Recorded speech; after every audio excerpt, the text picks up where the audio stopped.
Le lundi 4 décembre 2017, le procureur de la République près le tribunal de première instance de première classe de Cotonou a cru devoir faire une sortie médiatique durant laquelle il est revenu sur l'affaire dite CNSS. Le procureur de la République a déclaré au cours de cette sortie médiatique, et je cite, avoir été saisi par l'inspection générale des finances pour des soupçons d'enrichissement illicite de certains dirigeants de la CNSS.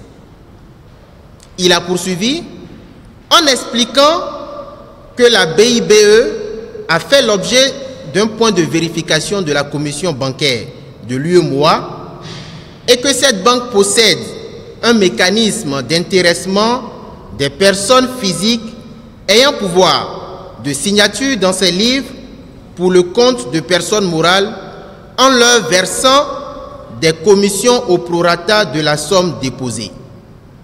Et que les investigations menées à cet effet ont prouvé que les différents comptes de la CNSS abrités dans ces conditions auprès de la BIBE à titre de dépôt à terme s'élèvent à 16 milliards et le montant des commissions versées en liquide, tel que contenu dans les procès-verbaux, est de francs CFA 71 994 737.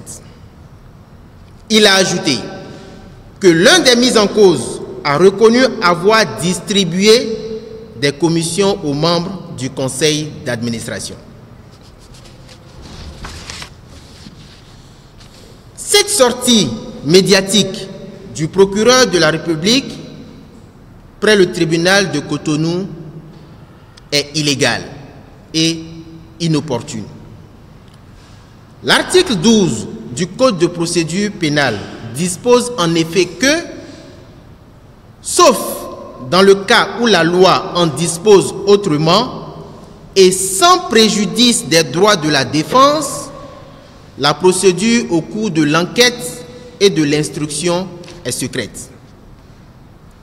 Toute personne qui concourt à cette procédure est tenue au secret professionnel dans les conditions et sous les peines prévues par le Code pénal. En sa qualité de directeur de l'enquête, donc, le procureur de la République ne pouvait pas ignorer qu'en se présentant à la presse et en affirmant ce qu'il a déclaré, il violerait non seulement le secret de l'enquête, mais aussi les droits de la défense. Cette sortie médiatique n'avait donc pour autre objectif que de livrer à la vindicte populaire des citoyens bénéficiant de la présomption d'innocence garantie par l'article 17 de la Constitution du 11 décembre 1990. Cette sortie médiatique du 4 décembre 2017 n'avait en outre pour autre but que de conditionner l'opinion afin de susciter son adhésion en dépit des failles et des carences relativement aux preuves pouvant mettre en cause les différentes personnes poursuivies. Malheureusement, ce lynchage médiatique a eu pour corollaire la désinformation qui s'en est poursuivie par les interventions publiques du ministre de la Justice et de celui de la fonction publique qui ont tenté de jouer des rôles qui n'étaient pas les leurs. Le collectif des avocats des mises en cause dénonce par ailleurs le refus du parquet de délivrer une copie intégrale du procès verbal d'enquête préliminaire, contrairement aux usages. Allez-y comprendre quelque chose.